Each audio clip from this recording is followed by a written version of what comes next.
Hello, Dr. V. After my dentist drilled my last molar and filled it with calcium and another material, I've been experiencing continuous noise from my left head.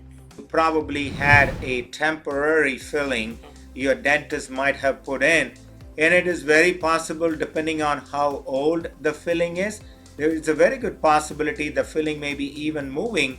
Or part of the reason why your dentist may have done this type of filling is because the cavity was extending too far into the tooth and then they could not put a permanent filling. So my recommendation is it could be as simple as the filling kind of moving on the tooth, which you could be feeling it on your ear or when you're biting down, and that is what you may be feeling. Do go see the dentist and then make sure that tooth is not going to keep breaking and you're going to end up having to remove the tooth.